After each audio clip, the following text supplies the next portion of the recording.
ইরানের হামলা থেকে বাঁচতে প্রাণ ভয়ে দেশ ছেড়েছেন হাজারো ইসরায়েলি। এর আগে ইরানে হামলার পাশাপাশি ১৩ জুন বন্ধ করে দেওয়া হয় দেশটির আকাশপথ। এতে বিশ্বের বিভিন্ন দেশেও আটকে পড়েন ইসরায়েলের বহু নাগরিক। অবশেষে যুদ্ধবিরতির ঘোষণা আসতেই দেশে ফিরতে শুরু করেছেন তারা।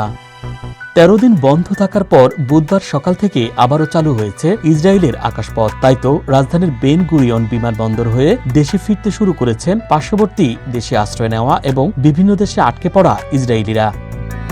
বিমানবন্দরে এসে পৌঁছালে উষ্ণ আলিঙ্গনে তাদের স্বাগত জানান স্বজনরা। আকাশপথ বন্ধ হয়ে যাওয়ার মুহূর্তটা ছিল বিভীষিকাময়। পুরো দেশ যেন অচল হয়ে গিয়েছিল। আজ দরজা খুলেছে, আমরা ফিরে এসেছি। যুদ্ধ শেষ হয়েছে, এতেই আমরা কৃতজ্ঞ।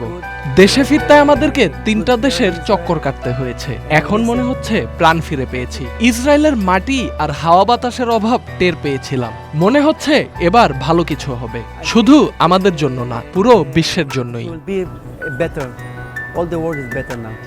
বিমানবন্দরে পা রেখেই আবেগে ভেঙে পড়েন অনেকেই। ইরানের উপর্যুপরি হামলায় কেউ হারিয়েছেন প্রিয়জন, কেউ বা ঘরবাড়ি। বাসস্থান হারালেও নিজ দেশেই শান্তিতে থাকতে চান তারা। অবশেষে আমরা ফিরতে পেরেছি। অনেকদিন ধরে এই দিনের জন্য অপেক্ষা করেছি। এটা আমাদের ঘর, আমাদের পরিবার। এখানে ফিরে এসে কষ্ট ভুলে যাচ্ছি, শুধু এইটুকু শান্তির জন্য।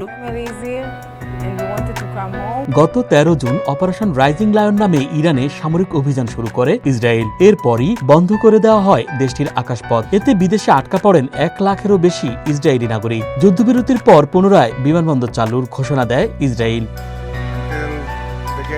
অনেক পরিবার তাদের প্রিয়জন ও ঘর হারিয়েছে। আমরা চাই শান্তিতে বাঁচতে, এখানেই সন্তানদের বড় করতে।